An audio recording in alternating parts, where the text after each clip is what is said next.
Alexandria. I am the Associate Director of Operations for the Center for Global Women's Health Technologies. And this afternoon, I am chatting with one of our students named Morgan. Morgan, first of all, can you just tell us a little bit about yourself and what you study at Duke? Yeah, so I was born in Los Angeles, California, and I'm currently here now. I just finished freshman year, so I'm a rising sophomore. I graduated from Glendora High School. Currently, I'm on the pre-med track, but major-wise, I plan to declare this next semester, and I plan to declare double majoring in Spanish and biology with a minor in chemistry.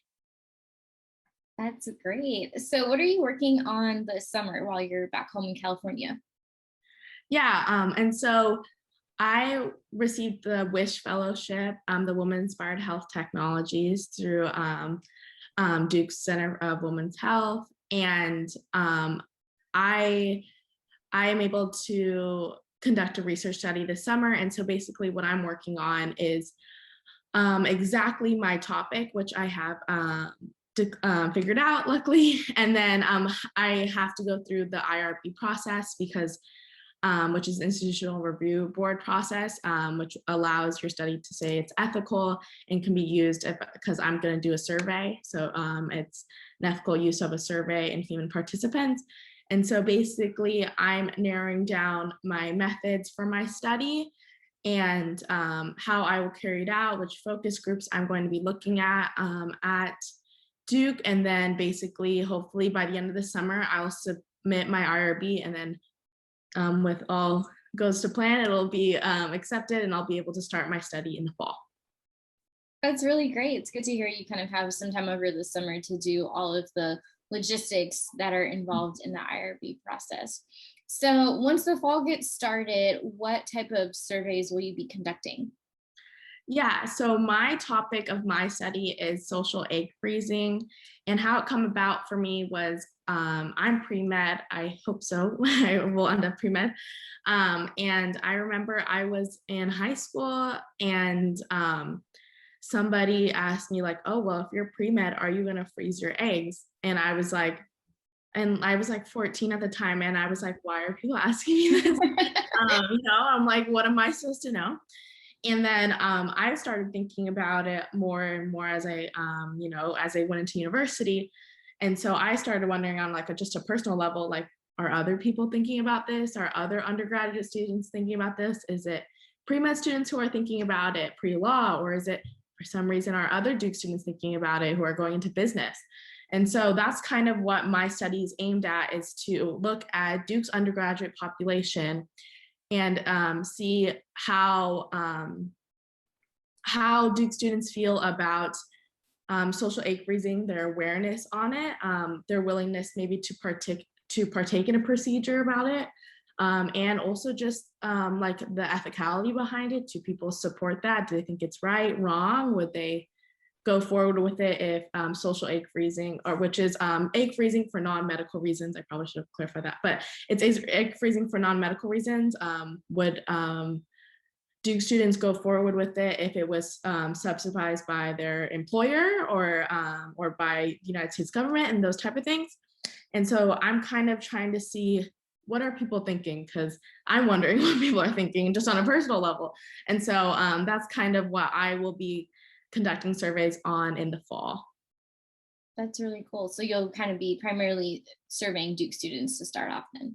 Yeah, Duke undergraduate students is my poll. And I'm deciding a little ways and to do different types of cohorts and stuff like that. But for right now, that's kind of what I'm focused on. Yeah, that's really interesting. I think it's interesting, like you said, of just people entering into different careers, and like having a kid is really expensive, and I think it would be interesting to, see what people think if this was something that their employer would help them out with, like would they pursue that option? Exactly. And it's also interesting just because a lot of studies that have been done on it, it's a new technology and it's only really been talked about it in the last 10, 15 years. And it's a lot of studies focus a lot on like middle-aged women, and there's not a lot of research done on like what do what do, Gen Z kids think, or, whatever, what do people who are about to be in their 20s gonna think? Mhm. And so I think that's important because I think the technology could really shape how we view fertilization and how we view women's reproductive health. And so I think it's important to kind of see who's open to it, and also maybe why people aren't. And then we can move forward, because I think it's hard to move forward with technologies if we don't know how people feel. Yeah, yeah, definitely. That's really insightful. So, what would you say has been the most valuable lesson that you've learned through your summer project so far? I think the most valuable lesson I learned, and I think I'm most excited about, was this was a topic that I just had thought about like on my own. And I was so glad that I was able to like have the resources, and that like people had confidence in me as like a student, to look into these things. And I think it's like, I'm so lucky because I've always wanted to do research, and I think I've gained a lot of confidence in self that like I am an academic, even though like I didn't come from a very academic family. I wasn't from like the best neighborhood, and so like um it put a lot of confidence in me as like I'm also an academic. I can do this research, even though I'm a Hispanic woman, like, and they've given me a lot of resources. So I've built a lot of confidence in myself, and that I'm excited to move forward with. And I think that's probably the biggest lesson, that I have a place in like this world of academia that I think can be a little scary, especially when you're young, and just from someone from my background. Yeah, it sounds like you've really been empowered. And I'm Yeah. excited for that. Great. So, my last question for you today, Morgan, is do you have any advice or inspiration that you want to share with your fellow Duke students?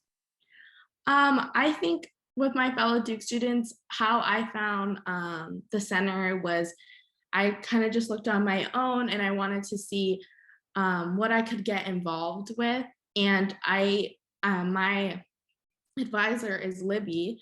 And I didn't exactly know like what I wanted to do, if I wanted to be a Wish Fellow or one of those things. And I just asked her, "Oh, can I have a call? Can I just talk with you?" And I became really interested. And I think as students, like you always hear like, "Oh, go to office hours, go do Mhm. those things," and it can be really intimidating. But what I found, especially with the center, is people are so nice and so willing. They love to see people who are interested and courageous. And if you have an idea, like go for it. And especially here, like if you're interested in women's reproductive health, like I think this is definitely a place to be, because you know everyone I've talked to has given me amazing resources, amazing conversations. And I would say if you have a dream, like just go for it, because Duke will help you out. And they'll give you the funding for what you want to do, especially at the center. So I would say if you can, like, take the leap. It might be a little scary.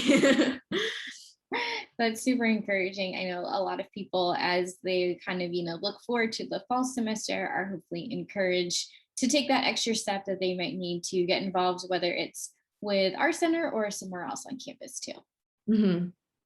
Great. Well, thanks so much, Morgan. It was so good to chat with you this afternoon, and we're looking forward to learning more about your project this fall. Thank you. Hopefully you'll get my survey. Thank you. I'm looking forward to it.